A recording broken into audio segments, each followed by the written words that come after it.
Ang bahaging ito ay hatid sa inyo ng First Vita Plus, the first healthy juice drink.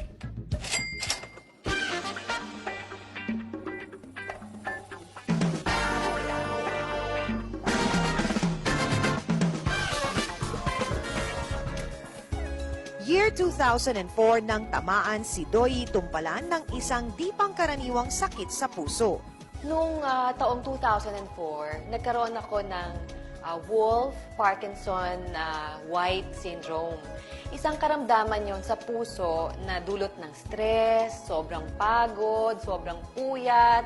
Kasi nga, dala yun ng hectic schedule ko eh. Kaya sabi ko, siguro it's about time maging conscious ako sa health ko, sa kalusugan ko, na maging tama yung mga kinakain ko, mga iniinom ko. Kasi noon, hindi tama o wala sa oras yung pagkain, pagtulog.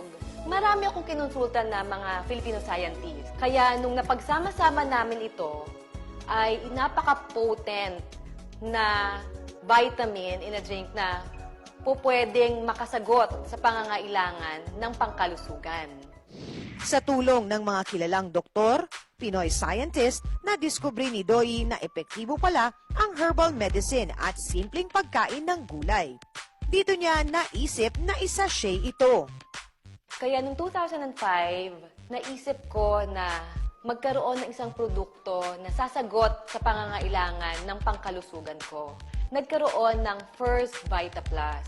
Ito yung mga halaman na merong therapeutic benefits. Ano yung 5 power herbs? Malunggay, dahon ng sili, talbos ng kamote, saluyot at uray. Gawa ng Pinoy, purong Pinoy. Suwak sa panlasang Pinoy ang vegetable vitamin in a drink. Sa loob lamang ng 5 years ay mabilis kumalat at nakilala ang bisa at sarap ng 5 power herbs.